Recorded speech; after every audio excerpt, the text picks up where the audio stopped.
Hello, and welcome to another week of Burning Hearts, our 2026 Bible reading plan. This week we are reading 5 amazing chapters from the book of Isaiah.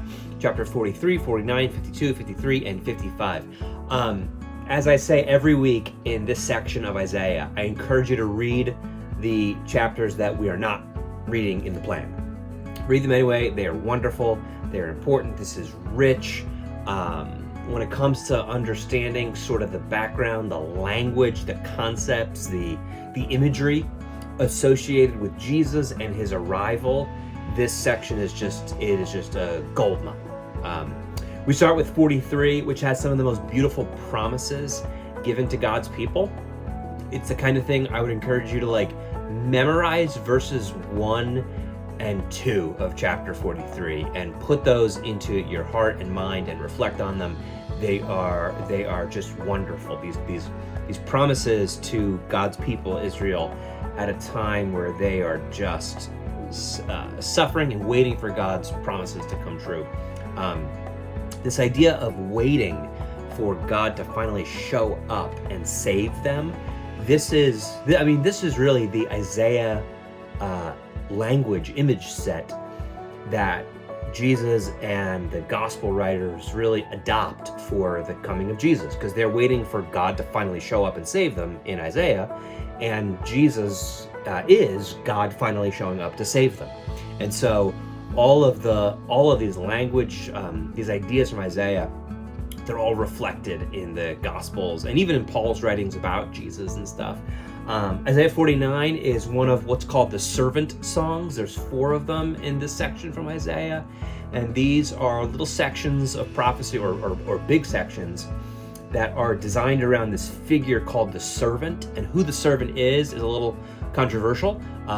In the Jewish mind, this is like broad brush. In the Jewish mind, it's talking about the people, Israel. In the Christian mind, and the gospel writers, Peter, Paul, the New Testament, they see Jesus as the servant. Or maybe to put a finer point on it, they see Jesus as the embodiment of God's people, who is the servant. In this line of thinking, everything is representative. And so Jesus stands for God's people, right? But anyway, beautiful stuff here too. This is the first picture of the purpose of the servant of this servant is to be the light to the nations. Salvation's reached the end of the earth. This is obviously a huge theme in the Gospels. Isaiah 52.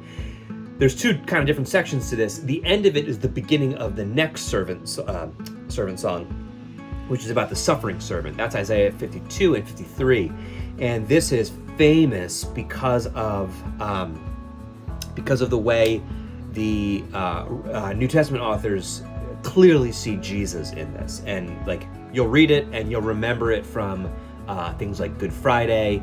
A lot of the songs that we sing take language. It's just awesome. But before that, in verses 7 through 12, or really 1 through 12 in chapter 52, it's just beautiful stuff about the return of God to Zion. I remember I preached about this one of the Christmas series. It was all different sections of Isaiah that are looking forward to a time where God would come and comfort his people, and how Jesus is the embodiment of that comfort.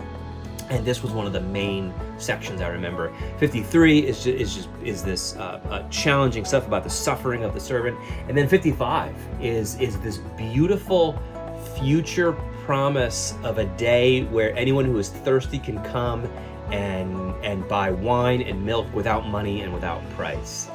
It's about how God will take care of and feed and love his people. This is also such a beautiful few verses, verse 8 and 9, for instance, where God is saying basically that you human beings, you can't understand me and my plans. My thoughts are not your thoughts, ways are not your ways.